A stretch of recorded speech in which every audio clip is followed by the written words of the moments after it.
freaking first cut. Golly. Hello, YouTube. Day one in the books of the President's Cup. We'll recap each and every match and look forward to Friday's pairings. Hit the like button. Make sure you're subscribed. We'll jump into it right now. Welcome to the First Cup Podcast. I'm Rick Gaiman. That right there, Mark Immelman, who is not only here with us on the show, but he's in Charlotte. Good to see you, Mark. Yeah, look, I got close. It's the boss. How about that? Look at that. What a day, apart from the fact that I'm wearing the wrong color hat for the results leaderboard right now. But I mean, from the start and the vibe and the opening ceremony, Rick, it was so cool. And Darius Rucker singing the national anthem moved me. I might have shed a tear or two, and it was just all very cool. So it was an incredible day. Yeah, we'll go through the matches here, but yeah, it looks like, I think they said there's 40,000 people out there. They've been talking about it being one of the largest build-outs in President's Cup history. Does seem like the fans are there and they're kind of right on top of everything. They really are. I was actually in the booth today, so I mean, my experience on the golf course was yesterday and in preparation and stuff, and even then the crowds were pretty big.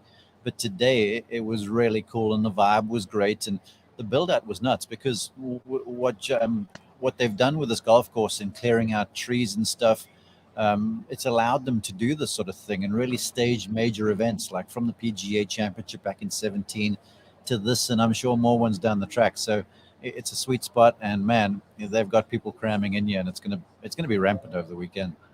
We'll go through each and every single one of these matches, but I'll just spoiler alert tell you right now, the Americans earned 4 out of 5 potential points. It's 4-1 after day one. And Mark, I think there were moments this looked like it could have been 5-0. There were moments that I think it looked like the internationals were going to steal 2 points late. It could be 3-2. It's 4-1 going into what will be historically, or what has been historically, a better format for both internationals and Europeans, because these foursomes have just seemed to always gone in favor of the Americans. Which is just so curious, and I mentioned this earlier today in the setup on when I was on HQ on their news show, that us internationals, when we home, as kids and young golfers coming up, there are lots of inter-club league matches, and in league matches you play alternate shot in the morning, then there's lunch, you play singles in the afternoon. So we play a lot of alternate shot, and the question was, well, why have the internationals struggled? And my counter to that was like, truthfully, I don't know, but I'd have to think that maybe it was easy just to pair players from the same country together because of the language barrier. But my brother Trevor, captain, went through more data and analytics this year, and he paired off players whose games were supposed to pair off and match well. And on paper, it seemed like they would work, but just the Americans are an immovable force, and they came out and you look at Cantley and Schauffele. I mean, those two can complete each other's sentences, and they were just both playing so well. And Jordan hit Justin into some spots today where I'm sure in the team room, Justin's like, yo, Jordan, you get me a beer and I'm going to put my feet up because I've worked so hard. But that's why they work well together, because they're buddies that way. Cam Young, Colin Morikawa could be a star-studded group, and Scheffler and Burns. Man, I actually wagered $1 with the guy to my right over here and lost on that one over there. And then Finau and Homer. So it's just a question today to me, Rick, where it's, one team was outmanned, and tomorrow, now Captain Trevor's talked about playing free. Well, they better play free tomorrow and make a whole bunch of birdies. Yeah, match number 1, Patrick Cantley and Xander Schauffele versus Adam Scott and Hideki Matsuyama. It was an American drubbing, 6-5. This unstoppable force of Patrick Cantley and Xander Schauffele, when they get together in team formats, there's just no stopping them. They looked to be firing on all cylinders during day one. Yeah, they truly were. I was on the call for the end of the match there, and I was working alongside Craig Perks, the Players Champion. He's been around the block some, and he was like, what a victory. And I'm like, Craig, that wasn't a victory. That was a statement. Because let's take a step back and remember that as the host team, Captain Love had the first pick to put a game out there, but he deferred to Captain Trevor. So the internationals put out what was, the two veterans, kind of the tip of their spear. And it didn't take Davis Love barely blinked. He didn't even bat an eyelid encountered with Cantley and Schauffele. So he was like, "You guys going with them? We going with our number one lineup." And it it wasn't even close early. The thing was one sided from the very word go, and 6 and 5 I think was honestly emblematic of how the game went, because Adam and Hideki were never really in it. Yeah, you mentioned Adam Scott, Hideki Matsuyama, the tip of the spear for the internationals team. For the internationals, do you think they get split up? Obviously, we're going to find out the pairings probably while we're still hot here, but after a loss of this magnitude, I would find it difficult to see these guys going back out together on Friday. I actually pitched that question to Perksy on the air. I'm like, do you split them? And he goes, I was like, do you sit Adam? Because he had a case of the lefts off the tee going on in the biggest way. And the way this golf course sets up with 4 par 3s on the even holes, it's perfectly set up to let the good driver drive it and then the good iron player hit iron shots. And Adam just drove it very poorly. And so I said, you sit Adam. And Craig Perks was resoundingly, he goes, you don't do that. You put him out first again and you let him go and prove himself. And I was sort of somewhat on board with that. Then I bumped into Colt Nost, colleague of mine earlier, and I'm like, so did they bench Scott? And he goes, well, they're better. And as I sit right now, I don't think so. I don't think you put Adam on the bench. I'm sure that he and Cam Davis will play some 4 balls together. Yeah. And that might free up Adam some, because Cam looked nervous early, but he came into some form late. Yeah, I don't think you can afford to bench Adam Scott, but let's get a different feeling out there. Let's mix it up with him and somebody else for day number 2. Match number 2 on Thursday. Jordan Spieth and Justin Thomas going up against Sungjae Im and Corey Connors. Mark, you alluded to this. There was some Jordan Spieth kind of short game magic, and then Justin Thomas was able to do what JT normally does, and these guys go on and win 2-1.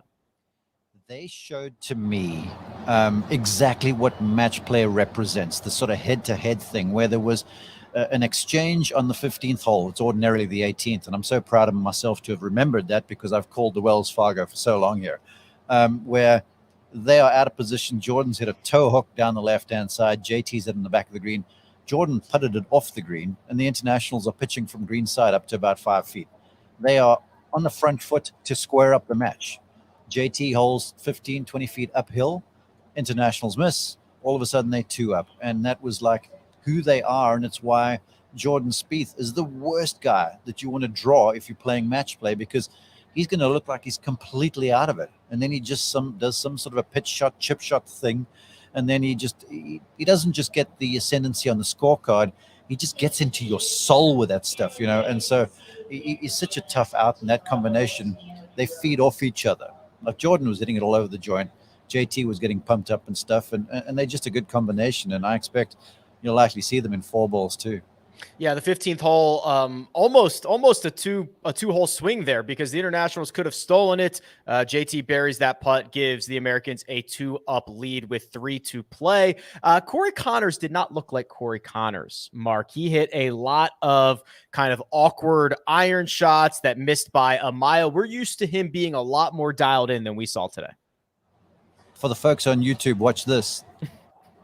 That strokes tightening sphincter area, and that's real. And that's where I'm going to say to you guys always, I'm like, not all 5-footers are the same, not all tee shots are the same, not all iron shots are the same. And coming out, Sungjae just blasted one down the first fairway, and Corey stung an 8-iron in there to about 15 feet, and I'm like, wow, he's looking comfortable. But from then on, it was kind of a little scrappy. He was just a little off, just not there. He just didn't look completely comfortable. But he is one of the leading players on the team. Captain Trevor will ride him in all of the matches, and so he'll go out tomorrow, and I expect maybe alongside Taylor Pendrith, he might play a little bit more free and start to do what we expect Corey to do.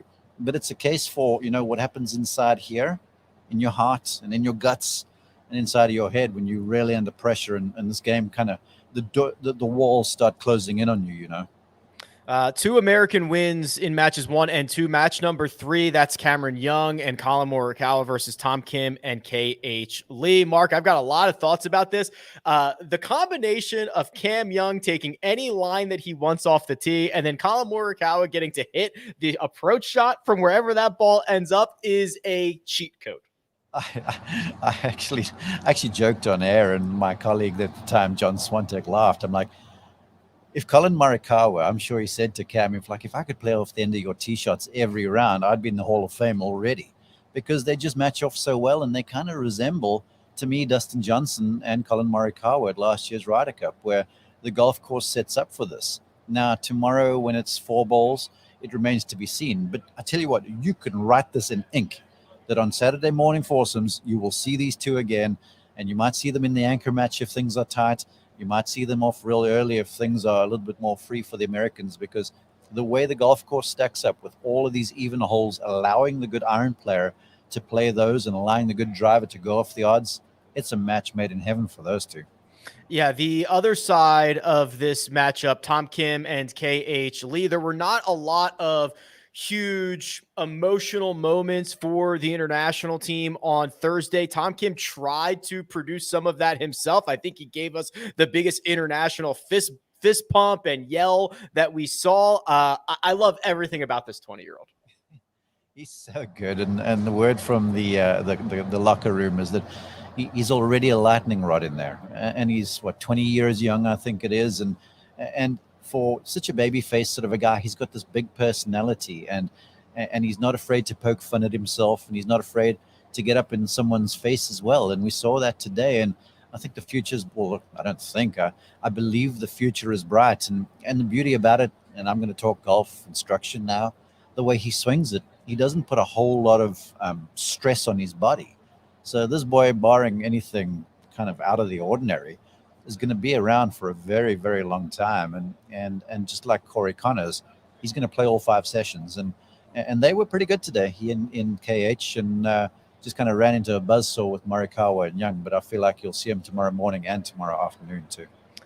So 3 matches in, 3 full points for the Americans, and there was a lot more red on the leaderboard, Mark. This was almost panic time. I'm sitting here wondering, are the Americans going to get all 5 points in this session? What is this going to look like? Because, like I said, it was just red after red after red on that leaderboard. It was. And it was disconcerting at one stage, and with our footage, we saw some images of Davis Love, captain, who looked sort of very relaxed. And then you saw Trevor, who was in motivational mode. I saw him giving sandwiches to players and kind of patting people on backs, and I'm sure saying to them, hey, it's just one session, just keep playing, just keep your nose to the grindstone, let's not lose the mood. And it seemed to kick in, because there were matches that were on the knife edge some. That Lee, Kim, Morikawa Young game was sort of on the edge until it got closed out with a late birdie. Siwoo and Cam Davis turned things around, and Taylor Pendrith and Finau Pereira squared up the match for a while till a bad finish. So it looked desperate at one stage, but I was proud of my brother for kind of rallying the troops, if you will, and at least getting one couple to get out with a point, because it was looking bleak at one stage. Yeah, so 3-0 for the first 3 matches, while the number 1 player in the world, Scotty Scheffler, and his best bud, Sam Burns, seemed to have match 4 in control against Siwoo Kim and Cam Davis. But Mark, something clicks for the international team, because Siwoo and Cam Davis win 15, 16, 17, 18, win it 2 up, and add a full point to the international tally. It was big, no doubt. It was big, no doubt. And I think there's 2 things I can point toward. First off, Siwoo's played one of these before, so he looked more comfortable early. Cam Davis just looked downright nervous. You could see it in the comportment. The golf swing was out of time. There was a 2-way miss going on. I mean, with just a medium iron to the par 5, the 7th, he fanned it off into the water on the right-hand side when you've got a backstop and a sideboard as big as the Great Wall of China to the left of the flag. And that was a cardinal error. And that just spoke to a guy who was out of sorts mentally and emotionally. Then on the next hole, he turns around and blasts a 3-wood onto the drivable par 4's green. And all of a sudden, it looked like someone flipped the switch. And Cam Davis woke up. And then by the same token, Sam Burns, who has been just almost unbeatable the entire season, was really not as sharp as he normally is.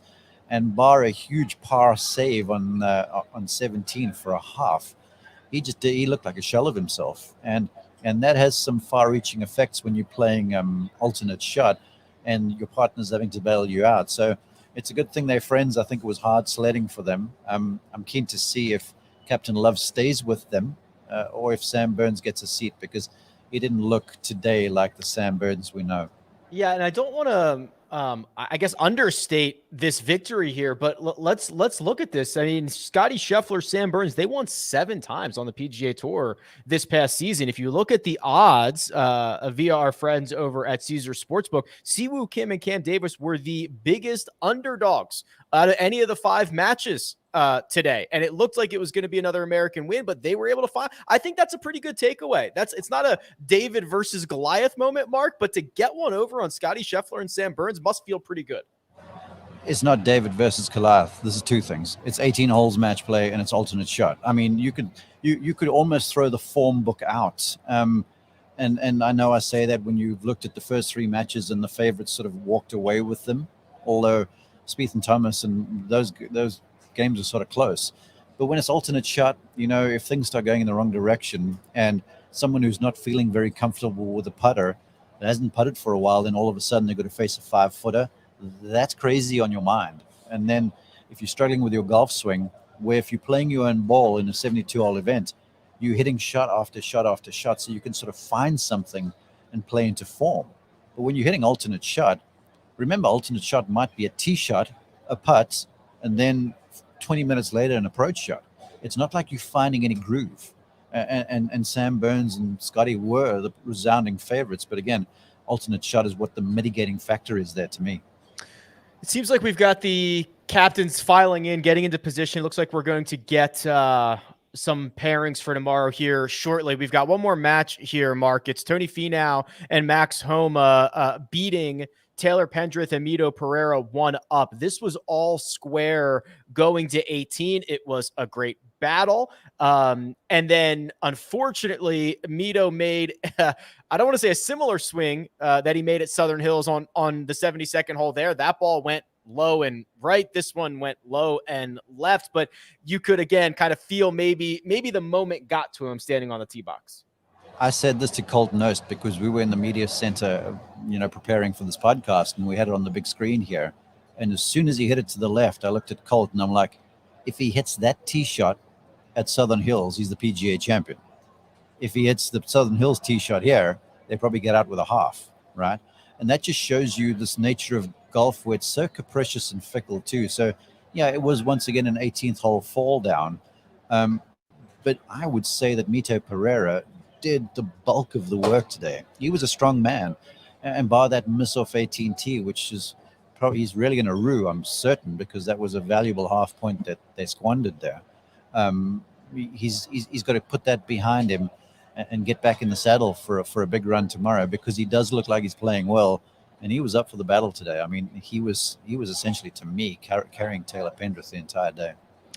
Let's zoom out a little bit. 4-1 lead for the Americans after session number 1. However, 4 of those matches were fairly close. I mean, Spieth and JT didn't have their best stuff. Obviously, Siwoo and Cam get one over on Scotty Scheffler. Pendrith and Pereira take Finau and Homa to 18 holes. Is there a more positive view to take away from a 4-1 session? Certainly, and all I can do, like I can't get into Trevor's head. I haven't talked with him. I couldn't get into their captains' heads, but I can tell you this, and this is from personal experience. When I was the captain of the Arnold Palmer Cup international team, we were playing against a team that was wildly outmanned us. We were way underdogs, and after the first session, we were also big down. We were like 4-1 down, and the team's heads were sort of hung. And I pulled them together in the team room, and I'm like, let me tell you what I see. I see, 10 people, whatever it was, that really battled today. And I also see that you're only 3 points behind on the leaderboard. And that doesn't define you, because there's a whole lot of golf left. There's still 4 sessions like there are over here. So Trevor can preach that to them and say, look, we got out this with a point. Is it what we wanted? No. They likely would have been comfortable, I would think, with a 3-2 deficit, but they're 1 point back. And if you get out early tomorrow, you get a little black and gold on the board, and you somehow get a split, whatever it is, 2.5, 1.5, 3.5, 2.5, 1.5, whatever it is. I'm getting my math wrong. But if you get a split, I'm all mixed up between Ryder Cup and President's Cup. If you somehow get a split, like 3-2 or something like that, then you sort of right back in things, and there's only 1 point in it with another 54 holes to go. And like we always talk about on this podcast, we do a Thursday recap, and I'm like, settle down, guys. It's only the first round. And then I'm like, start talking to me on Saturday afternoon, Sunday, midway through the round.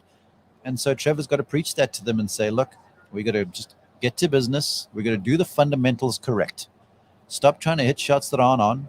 Remember that par's a good score, especially around this place. It's a good golf course, even in 4-ball. And when you got a chance, you got to try and force the issue on the greens. You got to try and make putts, because today I think the international team were soundly out-putted, and I'm sure the statistics would back me up. Let's talk about 4-ball, because foursomes, as we already talked about, has been a format heavily favoring the Americans over countless Ryder Cups and President's Cups. 4-ball, kind of a different situation. Everybody's going to play their own ball. There's a little bit of I don't want to say luck involved, Mark, but you don't really, if you can ham and egg your way through this thing, that'd be nice. But you might get some more comfy pairings. You might see some more guys playing with countrymen. You might see older guys playing with younger guys. Like, what are we expecting the differences to be for tomorrow? You'll see some changes in the pairings. I'm pretty convinced that you'll see the Canadians together. Sungjae and Corey. Or Sungjae, they might split Sungjae and Corey and Taylor will play today, and maybe Sungjae goes alongside Hideki or something like that. I don't know, but you will see some changes from the international point of view. The thing for the Americans as it pertains to this is it's an embarrassment of riches, and Captain Love could put anyone out together because they all know each other well. They've all got like what Trevor has been trying to build with the international team in this, friendship camaraderie thing off the golf course.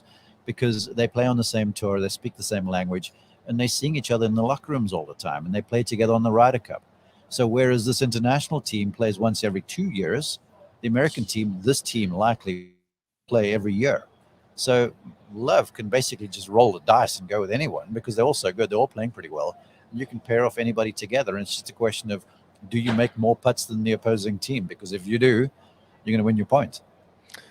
We also have 4 golfers who did not play in session 1, who can we expect to see in session 2? It's Christian Bezuidenhout, it's Sebastian Munoz. And then on the American side, it's Kevin Kisner, Billy Horschel. Are we expecting an injection of new blood come tomorrow?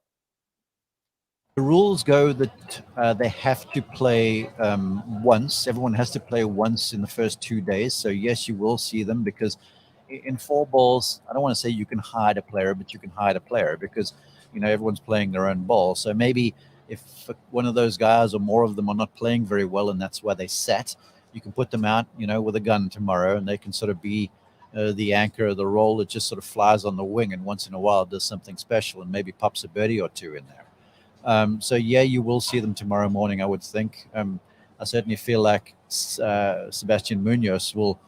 I've still got a sense that he might be kind of the catalyst because he's that guy. He's mercurial.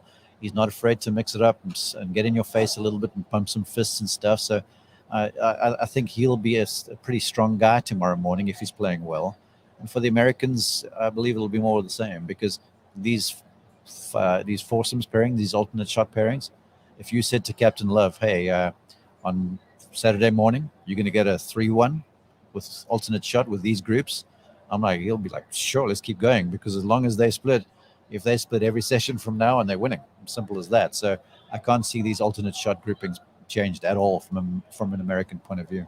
Okay. Well, the other part that we're going to see here shortly when the captains kind of unveil what's going on with session 2 is that there is a strategic aspect to this, Mark, and there is kind of a you put out a team and then I'll respond with a team. And when it's 4-1 after day 1, does that strategy change at all? Do you have to front load this if you're Captain Trevor to try to get some black and gold on the board? Can you not take the chance of being down 6-1 and having everybody look at these leaderboards and get deflated a bit? Do you have to go with your best straight out of the gate?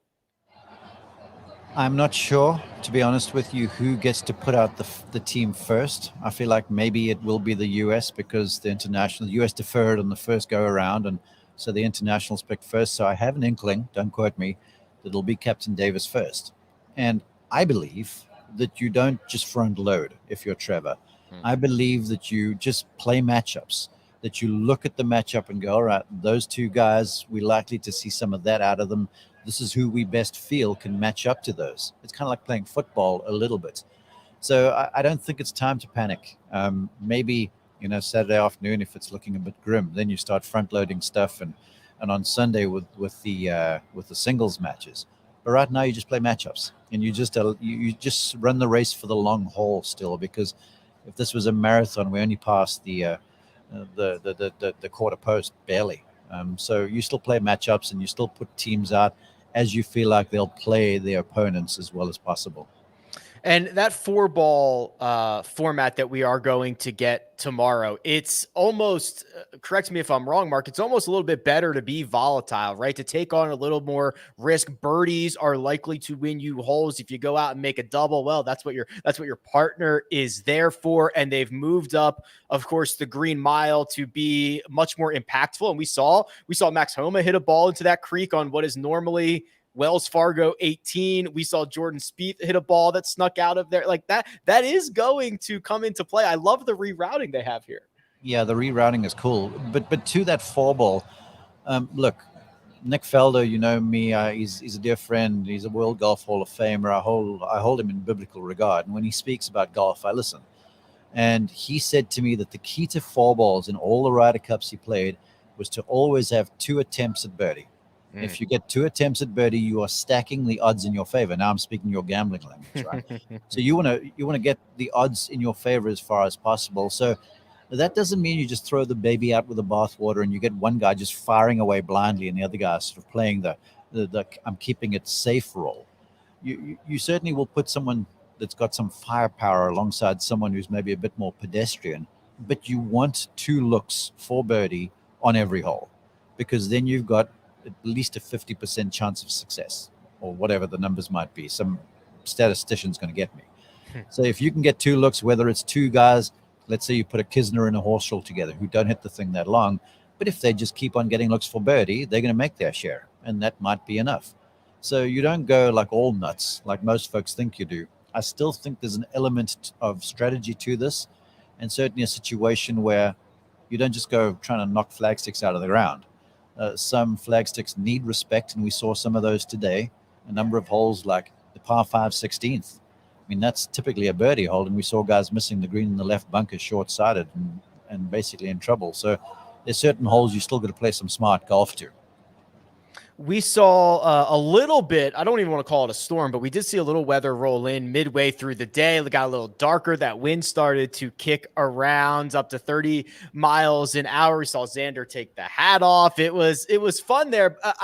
Anytime you get summer golf, especially in North Carolina, we could see some of those pop-up storms, but luckily we had no delays in day one. I was looking at the forecast for tomorrow. Looks fairly clean. How is the golf course responding? How is it playing to the weather and the way that the United States team has probably liked to have set it up?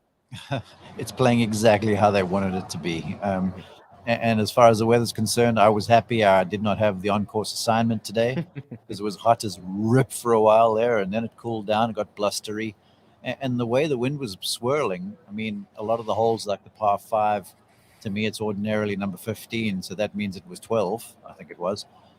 Uphill is playing straight into the wind. No one could get there except for Pendrith and Finau Pereira and Adam Scott, but he hit it way left. And then you get 16, long par 4, which is 13. Playing straight downwind and guys hitting wedges in there. So the wind made it difficult. The wind just, to me, served to highlight the undulations on the greens a little bit more, and that exposed the internationals a bit more too, because the American guys, they don't like rough. They like wide fairways, they like a long golf course, and they like fast greens, because a lot of the international guys, even though they play in the States, they sort of thrive in conditions that are a little bit more receptive and certainly a little slower. Now, Tom Kim, he's kind of the anti to that, as is Sungjae, and that's why they play well at places like East Lake and Greensboro, where it's Bermuda and sort of fast. But typically the international golfers are used to Poania, more grasses like Kikuyu, where the ball doesn't roll out in the fairway so much. and rough, where if you drive it in the rough, it's punitive, and you can't, like the Americans, just whack one out there. And then to that too, and I hate to admit that I'm sort of, taking a step towards the Kyle Porter camp, but with as severe, and I use the word severe kind of loosely because I don't have another word right now, as undulating and fast and firm as what these greens are, coming into them with a short club is definitely advantageous. And Tom Kim battled hard, getting shorter clubs than most in there, but he's just so accurate. So for the American team with the greens, if they continue to do this and they continue to get short clubs in there, they've got the odds stacked on their side. One of the things that I took note of, and one of the things that we had talked about before the week started, was kind of the length of the rough, shorter than 2 inches, according to the stat sheet prior to the week starting. And I don't know how to best describe it, Mark. Is it, I don't think spongy is the right word, but some of the balls can kind of sit up on it. It can kind of give you some different looks. What is it? What is going on out there? To me, this is where it's the misunderstanding of Bermuda Rough. Like, everyone thinks, well, the longer the stuff is, the more dangerous it is. To me, Bermuda Rough plays at its very best when it's at about an inch and a half to 2.25 inches or so, where it's just enough, where there's just enough grass between ball and club face, so the flyer becomes a thing. So it asks golfers to have to judge lies better. Because if the rough is longer than that, it just becomes hack it back to the fairway, and then you're trying to hit a wedge close, right? So when this rough is at the length of what it is, it kind of almost highlights the skill of reading lies a little bit better and picking the appropriate club and working on your carry distances. This week, though, there are areas where there's always like a bed to Bermuda grass, where the bed is a little stronger. So the ball's perching up sometimes, and then there are times where it's a little thinner where it's falling down. So it's a little bit of a lottery, and the players won't like that. But the truth of it is you got to drive the ball in the fairway. Otherwise you can't really complain, because the rough is there for a reason. But to me, the way it is, it's just enough to kind of put a bit of doubt in their minds. They can still get the ball to the green, but it makes them doubtful, and that's how, to me, Bermuda Rough should certainly play. Mark, I'm not sure if you've noticed, I've been vamping as we are trying to get. Okay, I think we're doing a pretty good job, though, right? Yeah. Okay. You are a pro. You should have your name in your golf bag, bro. So we are waiting for captains to get into place so that we can look at tomorrow's groupings, tomorrow's pairings. Mark, let's do this. You and I will pick. We'll have Rick versus Mark, and then we'll hear what the captains have to say. And see if we think they've got it right. All right. Do we have to do it in the right order, or are we just picking teams? No, we'll go matches 1 through 5. This is G. Let's go. Okay, match 1. Team sheet. Jacob, help me. All right, go. Do you want me to take a team? Do you want me to be the Americans and you be the international squad? Can you see my hat? Okay. I am going to go with I'm going with Scotty Scheffler and Kevin Kisner. Scotty Scheffler and Kisner. Well, I'm going to throw out... I'm putting Corey Connors and Taylor Pendrith out against them. Okay. Connors, Pendrith. All right, now you're up. I'm going to give you Adam Scott and Cam Davis. Okay. I'm going with Jordan Spieth and Justin Thomas. All right. You'll go. Patrick Cantley, Xander Schauffele. Oh, I'm going to give you then Christian Bezuidenhout, and I'm going to be creative on this one here. Siwoo Kim. Siwoo. Okay. Now I'm going to get Horschel involved here. Play the drop. Siwoo, shaking that ass, shaking that ass, shaking that ass. Right. I didn't know we had the drop board on the on site. Okay. Wrong. There it is. Yeah, good. It sounds so much like him, doesn't it? I mean, I know. Okay. I'm getting Horschel involved, and I don't love it, but I got to get him with somebody comfy. I'm going to give Sam Burns one more shot. But Sam Burns and Billy Horschel. Oh yeah, it's your pick. It's my pick. I'm going with Sanjay and Tom Kim. I love that. That's my favorite one. Okay, now you get Horschel and Burns against Sanjay and Tom Kim. Sweet. Yes. Who's your next one? So that leaves me. Hold on. Let me make sure I've got my guys right. Okay. I will go Colin Morikawa, Max Homa. Okay, I'm going to sit Hideki so he can rest his neck and his wrist. So I'm going KH Lee and Mito Pereira. Is that all of them? Yes. All Yes. right. Oh man, what a gift. You sitting Hideki against me. Well, it's just to protect him. Who's your final group? Homa, and Morikawa. I'm dusting you with that group. That's come on. That's No chance. Kids play. I have a couple of stat nuggets here. Here's one for you, Mark. Justin Ray, Cam Davis, and Siwoo Kim were the first pairing in President's Cup history that featured two players ranked outside the top 60 in the OWGR. Not the first pairing that won, the first pairing in history of two players ranked outside the top 60. So, of course, they'd go on to beat number 1 in the world, Scotty Scheffler, and number 12, Sam Burns. Records are made to be broken, aren't they? And Everest was never scaled until someone scaled it, and the 4-minute mile was never broken until someone broke it. So, keep telling me this stuff. This is for you guys just to have fun with the information. All right, how about this? The updated odds from Las Vegas. The United States team, if you want to win $100, Mark, 2,500 minus 2,500 for the United States team. Internationals 25-1. I'm going to put just $10 on the international just for giggles, man. I mean, goodness. Okay, I'm getting word. Yeah. I'm getting word. Look at the board; they're out there. The Americans are deliberating so much right now. So here's what we're gonna do. We are gonna react live to this. And Mark, you're ahead of me on television. But first, we're gonna take a quick break and hear a word from our partners. And we're back. Never in the history of President's Cup have we had someone in the media center giving us the live teams as they come out. That's about to happen because the captains are up there, Mark, aren't they? Yeah, they are. I'm looking at it. I can't hear them. On the big scoreboards in front of us, we've still got the results from today, which are nauseating with all the red and white and just one black and gold. And right now, I'm looking at the Americans must have pitched a team because the internationals are in the huddle right now. And Trevor's just pulled up the microphone close to him, so we're waiting for whoever it's going to be. Who'd we get first, Jacob? Do we have the first team that went out?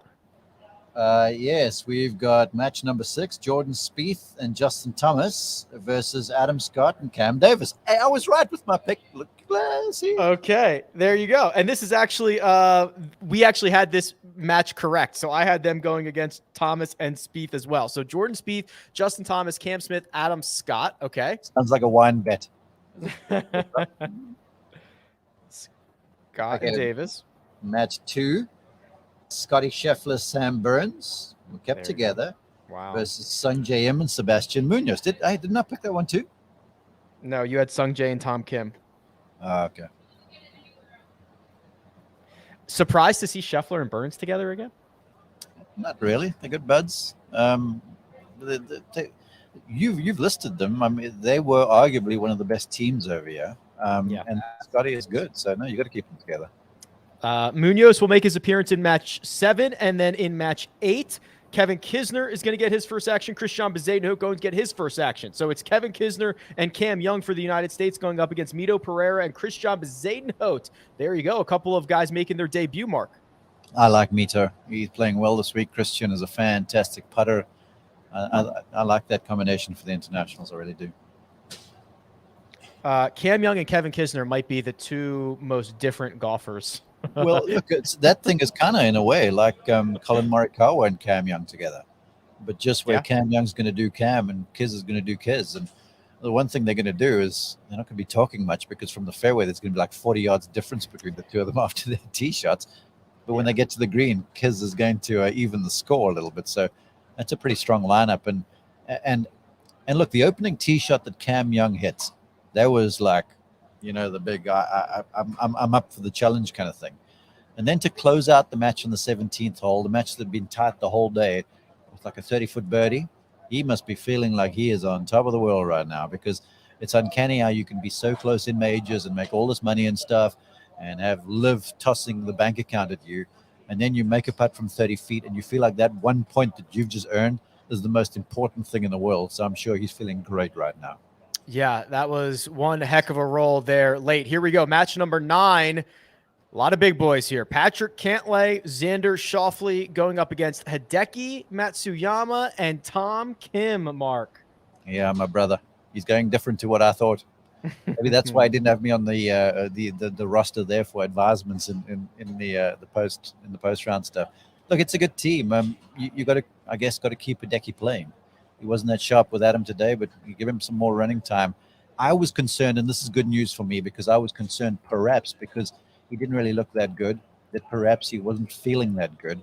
But if he's going again tomorrow morning, this is a good sign. Okay, here we go. Match number 10. Billy Horschel will make his President's Cup debut here this year, and Max Homa versus the two Canadians, Corey Connors, Taylor Pendrith. So there you go, Mark. As you were all over, Scott and Davis are together. Connors and Pendrith are together. Probably a little comfier pairings. Yeah, and I'm surprised Tony Finau was sat down, wasn't he? Yes. Yeah, Finau and Morikawa will sit for the United States, which means that leaves no Siwoo and no... Who's left out? KH Lee. Shaking that ass, shaking that ass. I'm having so much fun with this board. I believe it's KH Lee and Siwoo who will not play, if I'm looking at my paper correctly. Okie dokie. I need to look at these so I can give you what my prediction is for the morning. So just to recap for those listening, and we'll get a slip in front of Mark so he can look at these. So here we go. Right out of the gate, Jordan Spieth and Justin Thomas are going back out. They will get the two Aussies, Adam Scott and Cam Davis. Match 7 will be Scotty Scheffler and Sam Burns going right back out together against Sung Jae Im and Sebastian Munoz. We will get a new pairing of Kevin Kisner and Cam Young going out against Finau Pereira and Christian Bezuidenhout. And we'll have Patrick Cantley and Xander Schauffele look to continue their success against Hideki Matsuyama and Tom Kim. And we will wrap it up with Billy Horschel and Max Homa going up against the pair of Canadians in Corey Connors and Taylor Pendrith. Those are the 5 matches for Friday. Yeah, I'm. The first match to me is nip and tuck. I feel like I give the advantage to the internationals in the second match, match 7, match 8. I like the look of Mito and Christian. Yeah, that's a good one there. That is, and Kiz is untested right now. He has played before. Cantley and Xander. You may as well go to the bank on that thing over there. And then Horschel, Max Homa versus Corey Connors and Taylor Pendrith. That's going to be a fun one to follow. And just because I'm wearing this hat, I'm going to give it to the internationals. I'll tell you what, Mark, I'm not wearing that hat, though I would. But I think there's a lot of international opportunity here. I think it's a mistake to sit Tony Finau and Colin Morikawa. I know you got to get other guys in, but this feels a little... Hey, we've got this in the bag. We're the Americans. We can throw out anybody we want. I do not like what they just did here.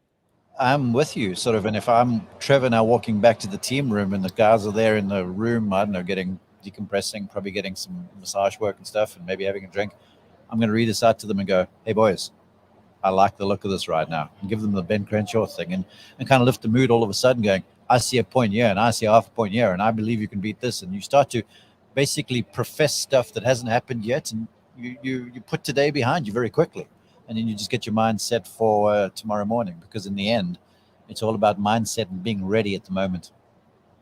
All right, well, we will get 5 new matches. They're going off a little bit earlier. I believe it is 11 a.m. Eastern time or so for the TV coverage, because imagine this, playing 4 balls instead of 2 balls takes a little bit longer. So we open up the window a little bit earlier there. But Mark, we had a great, fun, exciting, course is looking good day 1. We'll see if we can get a more competitive day 2.